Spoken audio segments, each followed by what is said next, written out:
It was 3:30 p.m. on October 10, 2019, in Columbia, Missouri. The local police department received a call from a man named Joseph Elledge. He reported that his wife, 28-year-old Mengqi Ji, a Chinese national, had been missing for 2 days. Joseph spoke in a calm, almost emotionless tone, like a bystander recounting someone else's tragedy. He told the officer there had been no argument, no confrontation, no tensions at all. Then, without warning, his wife simply walked out 2 days ago, left their 1-year-old daughter behind, and never returned. But something about this story didn't sit right. It's too clean, too controlled, too hollow. When a woman goes missing, the husband is usually the first person investigators look at. And in this case, the warning signs showed up fast. Joseph had waited a full 48 hours before reporting Mengqi's disappearance. That delay alone raised serious red flags.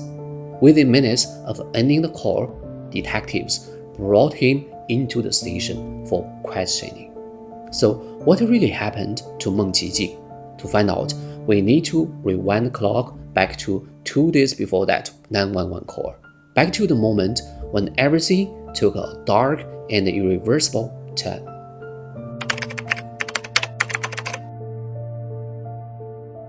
It was the evening of October 8, 2019, inside a quiet apartment in Columbia, Missouri.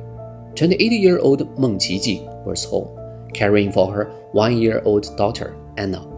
Nothing seemed out of ordinary, just another night. At exactly 8 p.m., Mengqi made her usual video call to her mother, who was thousands of miles away in Xi'an, China. They spoke every single day without fail. It wasn't just a habit, it was a lifeline, a daily call built over years of distance, ever since Mengqi left China to study abroad.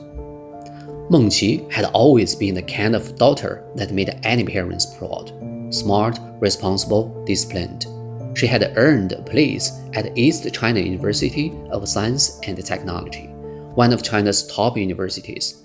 Then, she won a scholarship to pursue graduate studies at the University of Missouri. After graduation, she chose to stay in the US, quietly building a new life from the ground up. That evening, everything seemed normal. At around 9 p.m., Mengqi was messaging a friend on WeChat, asking about where to buy baby formula. It might sound trivial, but this conversation held a deeper meaning. For the past year, since giving birth, Mengqi had been a full-time mom. She had given up her job to focus entirely on raising her daughter. But the money was tight. Her husband, Joseph Elledge, was 5 years younger and still hadn't graduated college. He had once interned at the same company Mengqi worked for. That's how they met. They fell in love fast, moved in, got married, had a baby. But after marriage, something shifted. Joseph had grown used to a life where everything was done for him. He didn't cook, he didn't clean, he didn't care to find work, while the entire burden of supporting the family fell on Mengqi. He stayed home, drifting. Now, with the baby growing, their expenses rising, and breastfeeding, once manageable, had become exhausting. Mengqi knew what that meant. It was time to go back to work. She was looking for baby formula that night because she knew what came next. Job applications, interviews, perhaps daycare. She was ready to carry the weight again. She wasn't asking Joseph to step up. She didn't expect him to. But that quiet conversation about formula would be the last time anyone ever heard from her. After 9 p.m., Mengqi Ji stopped replying her friends' messages. No more calls, no more updates. She simply vanished into the net without a trace. It was just after 9:30 p.m., according to Joseph, the husband. He was in the bedroom giving Mengqi a massage. He said he tried to initiate intimacy. but she turned him down. "I'm not feeling it tonight," she told him. Frustrated, he walked out and started playing video games in the living room. He stayed there for hours. After 11:30 p.m., he finally returned to the bedroom and found his wife asleep. So he got in bed and went to sleep too. At 9 a.m., the baby started crying. Joseph says he got up, soothed her, and went back to sleep. And by the time he woke again, at 8 a.m., his wife was gone, just gone. Joseph said he thought she had just stepped out for a while, but here is the scene. Her phone was still at home, her passport untouched, her clothes still in the closet, the car still parked outside. The only thing missing was her wallet. And yet, he didn't call the police, he didn't contact her friends, he didn't even tell her parents. He just waited for 2 full days. And that's where the story begins to unravel. Because any responsible person hears this and thinks he is lying. Their baby was still breastfeeding, yet the mother didn't wake when she cried. She left home without her phone, car, or telling anyone for 2 days. It doesn't make sense. And what happened next makes it even worse. On the morning of October 10th, thousands of miles away in Xi'an, China, Mengqi's parents were growing terrified. Their daughter hadn't answered any calls, not a single reply on Facebook or WeChat. That had never happened before. They tried calling Joseph. He didn't pick up either. Panicked, Mengqi's mother made a desperate call to a family friend in Missouri, also a Chinese immigrant. She begged them, "Please, just go see if my daughter is okay." That friend didn't hesitate. They drove through the pouring rain, holding Mengqi's mother on a video call the entire way, so she could see everything for herself. When they reached the apartment, they knocked. The door opened, and there stood Joseph. No panic, no urgency, just calm, as if this was all normal. Then he told them Mengqi has been missing for 2 days. Mengqi's mother was horrified. She told him to call the police immediately. But Joseph refused. He told her she probably just stepped out. "We have a kid. She wouldn't go far." He didn't seem worried. He didn't even seem surprised. It was only after relentless pressure from Mengqi's mother and the family friend that Joseph finally called the police on the afternoon of October 10th. By then, it was already too late. Mengqi's parents were scrambling. They rushed to secure an emergency visa, booking the next flight to the United States. Because deep down, they already knew something was wrong. Mengqi was the kind of neighbor who always smiled, always waved, so when she suddenly vanished, without warning, without a trace, people noticed. Whispers started to spread across the apartment complex. Had anyone seen her? Was she okay? Why hadn't she said goodbye? Within days, local media caught wind of the story. A young Chinese mother missing. Reporters began circling. And soon, they reached out to the one person who should have been the most desperate to find her, her husband, Joseph, for an interview. Mengqi. Yep, Mengqi. Alright, so talk to me about who she is. Why you fell in love with her? Well, she's a very dedicated person. She's a hard worker, and I really like that. That's important to me. And she's really, she's very, very detail-oriented. And that's something that I honestly didn't see a lot in a lot of people and really a lot of girls as well. But, you know, she carried her baby around for 9 months and didn't complain about it. And she just took everything like, she was a great mother the whole way. You know, sometimes when I take care of Anna by myself, it's hard. It's really kind of stressful and exhausting, and I just thought about how she did it every day, and yeah, I really miss her and I need her back. So. On camera, Joseph mechanically recited his wife's good qualities with flat tone. His words were robotic, as if reading from a script. Throughout the interview, he repeatedly smiled inappropriately, a strange, detached grin that made everyone who watched shudder. public opinion overwhelmingly pointed to one direction.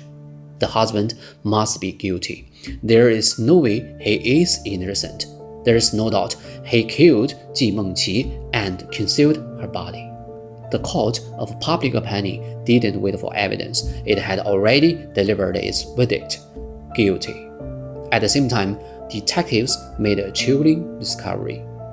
They had managed to recover a deleted 9-hour-long audio recording from Mengqi's phone. What they heard was horrifying. Joseph was berating her non-stop, even while she was still recovering from childbirth. He mocked her for eating like a pig. He insulted her mother, saying, "Go back to China." And then came the threats: "I will bury you in the ground. Don't even think about taking the baby back to China. If you leave, this is your loss. I'm not giving you a single cent." But that wasn't all. Police later uncovered messages and notes that revealing Mengqi had reached out to a divorce lawyer and had seriously considered calling police on more than one occasion. But each time, Joseph would cry, apologize, and promise to change. So she stayed and never made the call. By now, police suspicions of Joseph had reached their peak. But frustratingly, Joseph kept repeating the same story. She just ran away. No body, no witness, no direct evidence. And in the US, you cannot arrest someone just because they seem guilty. So officially, it remained a missing persons case. And the investigation stopped. That's when Mengqi's parents arrived in the US from China. They went straight to the police with something that changed everything. 6 months earlier, Mengqi had discovered deep bruises on baby Anna's backside.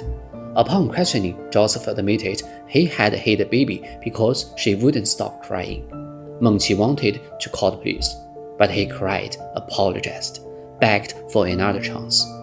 She gave him one, but from that moment on, she became vigilant, secretly documenting the abuse. She took photos with her iPad and sent them to her parents in China for safekeeping. Thanks to the evidence provided by Mengqi's parents, on October 25, 2019, Columbia police arrested Joseph for child abuse.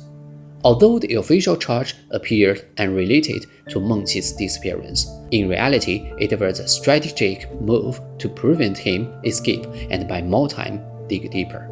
And it worked. During the search of Joseph's home, police uncovered a chilling piece of evidence: a handwritten script detailing how to act in response to his wife's disappearance, including how to respond to police and media, even reminding him to appear sad.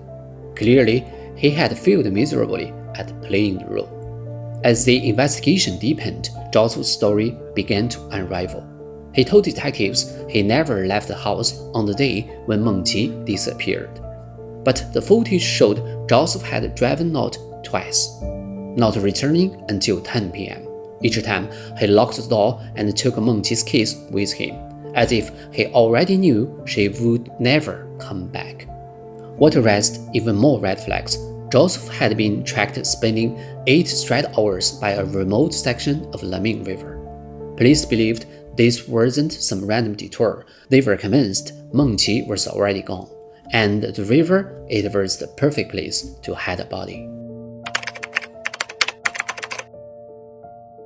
Police quickly deployed search teams, divers, and even sonar equipment to conduct months-long, carpet-style search of the Laming River. They practically turned over every inch of the riverbed, but still couldn't find any trace of Mengqi. 3 months later, the COVID-19 pandemic broke out. Lockdowns and restrictions were enforced across the United States, and the search operation had to be suspended. At this point, even without a recovered body, prosecutors in Colombia made a bold move. They charged Joseph Elledge with the first-degree murder based on the circumstantial evidence they had. This bodiless case immediately sparked controversy. Due to the lack of direct evidence and delays caused by the pandemic, the trial was repeatedly postponed. the jury found it difficult to reach a unanimous decision on the murder charge.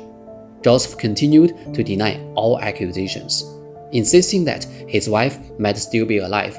The case reached a deadlock again. Seasons passed slowly. Ji Mengqi's parents, helpless and anxious, were forced to return to China when their visas expired. Every day, they waited in an agony, praying for evidence.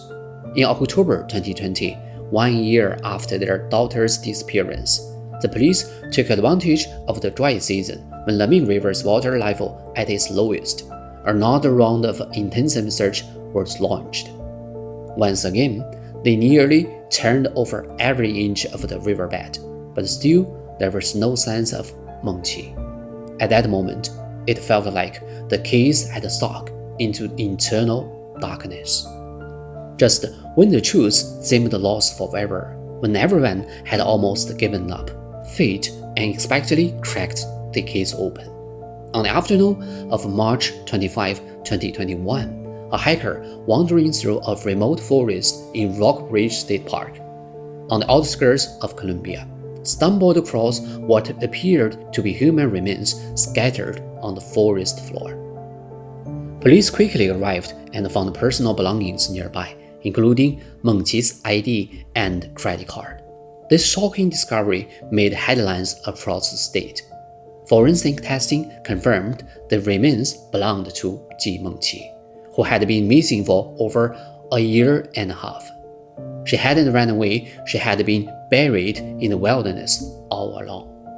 What angered investigators most was the location. The burial site was in the opposite direction of the Leming River, where Joseph had spent 8 hours deliberately. Police believed Joseph had intentionally misled law enforcement to derail the search effort. But the most chilling part, the burial site was the exact spot where Joseph had once proposed to Mengqi. A place that once bore witness to a vow of love, now her grave. Back in 2019, when police searched Joseph's apartment, they had seized a pair of his boots, covered in mud and pine needles, as potential evidence. No one realized back then how crucial these boots would become. After examining the burial site, investigators discovered that the DNA of pine trees around the grave matched the plant's residue on Joseph's boots. This confirmed one thing beyond doubt. Joseph had been at the burial site. He had personally buried his wife. The prosecution wasted no time. Joseph was indicted for first-degree murder. In court, faced with damning DNA evidence, Joseph broke down in tears. He admitted to hiding the body, but insisted it was all a tragic accident. According to his testimony, he and Mengqi had argued that night. In a moment of rage, he pushed her and she hit her head. She told him she was fine and went to bed. But the next morning, she was no longer breathing. Terrified, he placed her body in the trunk of his car and drove out to bury it. His defense attorney argued that Joseph was young and inexperienced, not yet a college graduate at that time, lacking social maturity, and overwhelmed by the situation. They urged the court to consider the incident as a second-degree murder, not premeditated killing. After 10 days of heated trial, on November 11, 2021, the jury returned a verdict. Joseph was guilty of second-degree murder. The court sentenced him to 28 years in prison. For Mengqi's parents, the verdict was bittersweet. On one hand, justice had finally come. Their daughter's death had not been in vain. But on the other hand, the man who took her life did not receive the harshest sentence possible, and their 1-year-old granddaughter, Anna, was now left behind, another innocent victim of this tragedy. Mengqi's story ends in tragedy. A bright, ambitious woman who crossed continents for love, only to lose everything. Her case is heartbreaking, and it also leaves a powerful message. Love across cultures may seem romantic, But marriage is not a fantasy. It is built on understanding, compromise, and mutual respect. And love should never be twisted into control or abuse. No matter where you are, no one should endure emotional, physical, or psychological violence. Speak up, seek help, protect yourself. To every woman who leaves home for love, we hope the world treats you kindly, and you find happiness that's truly yours. This is just one of many true stories unfolding across the East. And in the next episode, we will uncover a case even more chilling and even more mysterious. Subscribe to X-Files with Richard, because every case leaves behind more than just evidence. It leaves a story that demands to be told. See you next time.